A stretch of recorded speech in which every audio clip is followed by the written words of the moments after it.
Okay, welcome.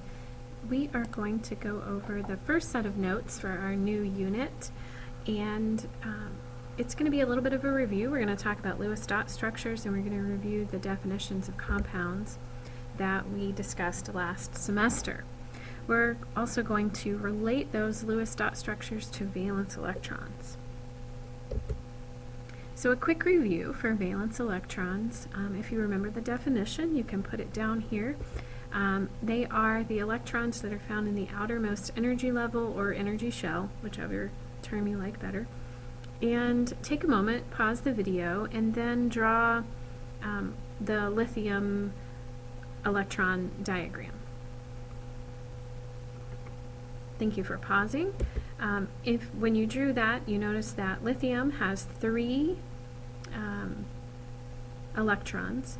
The first 2 go in the first energy level, and the third electron is all by itself as a valence electron in the second energy level. So lithium has 1 valence electron. It's important to note too that it is in group 1. This is a review from last semester, but if you have any questions, come in and let me know.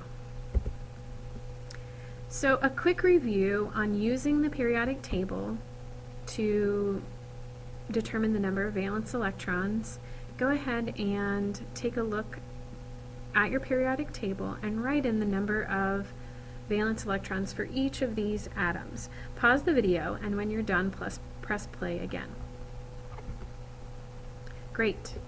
So one thing to remember is that all atoms in the same group have the same number of valence electrons.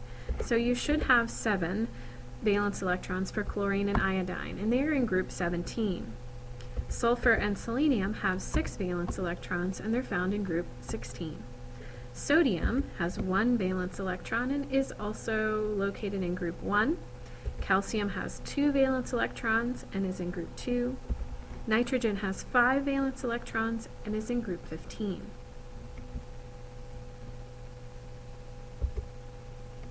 So how does this relate to the Lewis dot structures, and what exactly are these? Lewis dot structures represent the number of valence electrons in an atom, and we use dots written around the element's symbol. So for example, here's lithium. This is the diagram that you drew just a few minutes ago, and we know that it has 1 valence electron. So our Lewis dot structure will look like this. It really does not matter where you put the dot. It can be on the left, the top, the right. Generally, you see them written on the left or the right, but you can put them anywhere you'd like, as long as there's just 1 dot to represent that 1 valence electron. So, take a moment, pause the video. This is the same set of elements that you determined the valence electrons before. So if I click back in my slides, here they are. So if you want to pause it on this screen and draw the valence or the Lewis dot structure for each one, that would be a good idea. So for each one of these, draw the Lewis dot structure. So pause the video now. Great, welcome back. Your Lewis dot structure should look something like this. Again, it doesn't matter if you've put the dots in the exact same location that I have. The important thing is that chlorine is showing 7 dots representing those 7 valence electrons. The same thing is true for iodine here. Sulfur had 6. We have 6 dots. I tend to put them in pairs because it makes them easier for me to count. I know I have 3 pairs, so there's 6 valence electrons in selenium.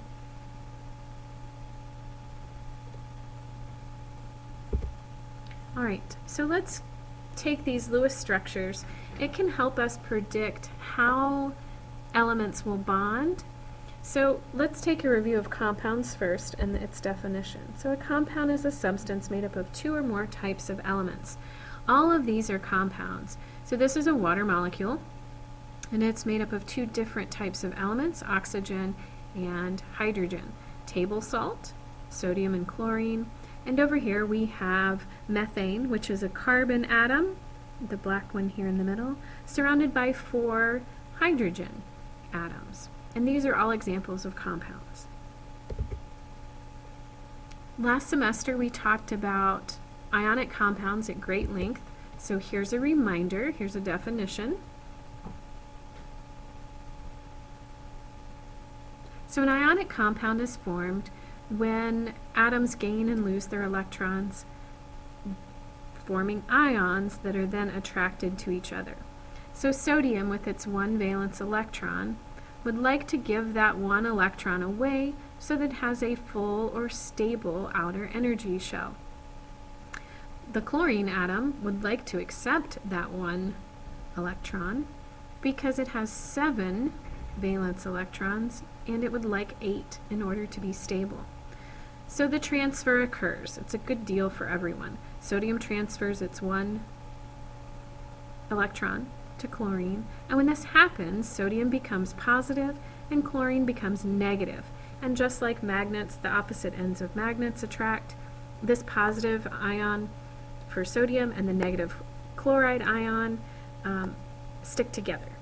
And that's our ionic compound. Covalent compounds are when atoms share their electrons.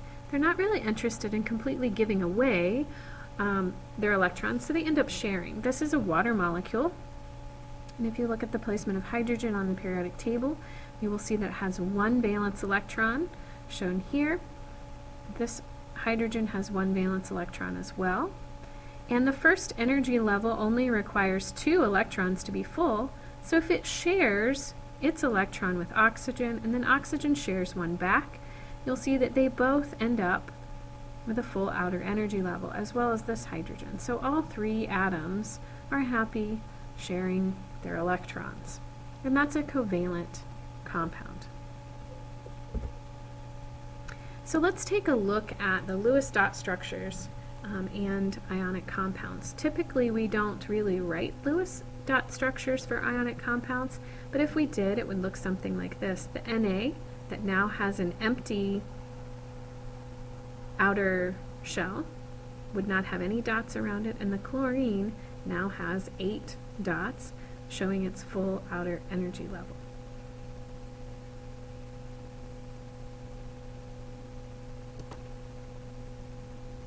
So the Lewis dot structure is most often drawn for covalent compounds. So here we have hydrogen with its 1 valence electron and oxygen with its 6 valence electrons. Here we show them sharing their electrons, and we can represent that with a dot structure that looks like this.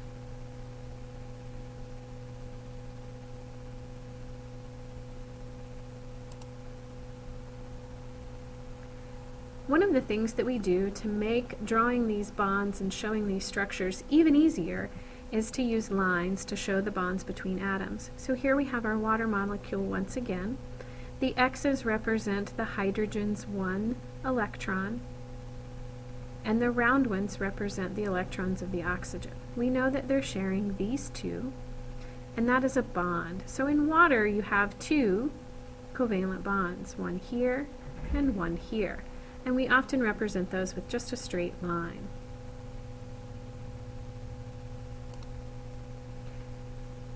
So try this. O2 is a molecule, and it has to share some electrons, so you'll have an oxygen here and an oxygen here, and they will share electrons in order for them to both have 8 around them. So give it a try, pause the video, and come back when you have done number 1 and number 2. Okay, see if you were right.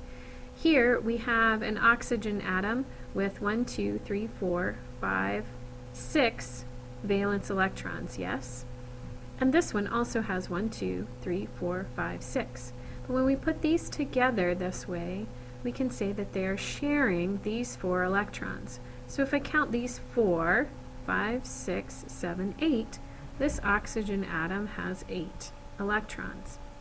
I can do the same for the oxygen on the left. These 4 electrons plus 5, 6, 7, 8. It now has 8 electrons, and it is stable. In this case, the oxygen atoms are sharing 2 pairs of electrons. So we would draw 2 lines between them to show the shared electrons. With this set of notes, there were 2 assignments. The first one is classwork, and it's called Lewis dot bonding, and it's located on Moodle. The second homework assignment was the Lewis dot structure practice, which is also on Moodle. If you have questions, please come in and see me.